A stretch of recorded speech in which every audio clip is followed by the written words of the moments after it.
आज आमचे सहकारी नवी मुंबई जिल्हाध्यक्ष मंगेशजी आमले यांचा आज वाढदिवस आहे। या वाढदिवसाचं औचित्य साधून नवी मुंबई पक्ष कार्यालयाच्या मध्यवर्ती कार्यालयाचं उद्घाटन सानपाडा येथील आज आमच्या सर्वांच्या शुभास्ते या ठिकाणी संपन्न होत आहे। माझ्या माहितीप्रमाणे नवी मुंबईमध्ये आदरणीय पवार साहेबांच्यावर प्रेम करणारी फार मोठी जनता आहे, कार्यकर्ते आहेत आणि या माध्यमातून, या कार्यालयाच्या माध्यमातून येणाऱ्या काळामध्ये नवी मुंबईत नव्हे तर महाराष्ट्राच्या अनेक प्रश्नांच्या संदर्भामध्ये जे काही संघटनात्मक बांधणी करण्याच्या दृष्टिकोनातून कार्यालय नवी मुंबईमध्ये नव्हतं।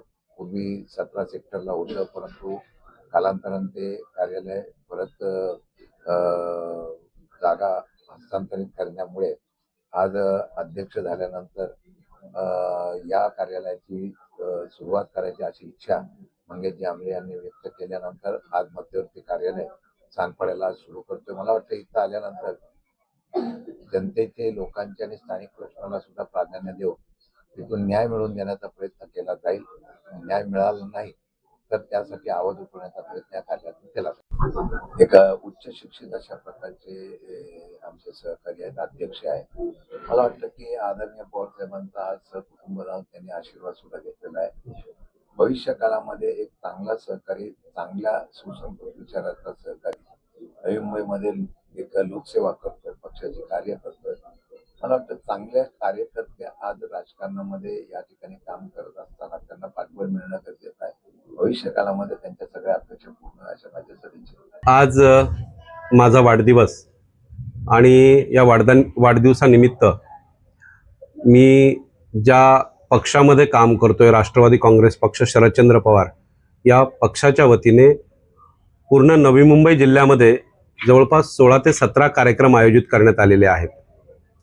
त्या कार्यक्रमांचं स्वरूप हे विविध प्रकारचं आहे, ज्यामध्ये मेडिकल कॅम्प आहे, ब्लड डोनेशन आहे, मॅटर्निटी होम्सना व्हिजिट करून फळवाटप आहे, त्याचबरोबर काही धार्मिक कार्यक्रम देखील माझे सहकारी, माझे कार्यकर्ते व पदाधिकारी यांनी आयोजित केलेले आहेत। आपण आज जिथे नवी मुंबई जिल्ह्याच्या मध्यवर्ती कार्यालयामध्ये भेट देत असताना आपण पाहिलं की इथे आज मेडिकल कॅम्प आणि ब्लड डोनेशन कॅम्प होतोय। सकाळपासून जवळपास शेकडोंच्या संख्येने नागरिक इथे उपस्थित राहून त्यांनी या सुविधेचा लाभ घेतलेला आहे। आपला वाढदिवस साजरा करत असताना तो समाजोपयोगी असावा या दृष्टीने माझा प्रयत्न होता आणि तोच माझ्या सहकाऱ्यांचा देखील प्रयत्न आहे। त्यामुळे निश्चितच उत्साह आहे, निश्चितपणे त्यातून मिळणारी ऊर्जा आणि त्यातून मिळणारे आशीर्वाद हे मला आणि माझ्या सहकाऱ्यांना तळहयात पुरणार आहेत। वाढदिवसासाठी संकल्प जर म्हणायचा तर सामाजिक आणि राजकीय दोन्ही प्रकारचे संकल्प आहेत।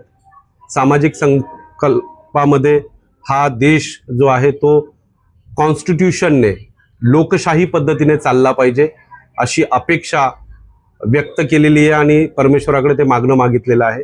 राजकीय जर म्हणालात तर तरुणांचं आंदोलन देशभर गाजतंय, देश अनेक संक्रमणांमधून पुढे जातोय, त्या संक्रमणांमधून देशाला मार्ग मिळावा आणि तो मार्ग हा सत्ता बदलाचा असावा असा देखील संकल्प मी केलेला आहे।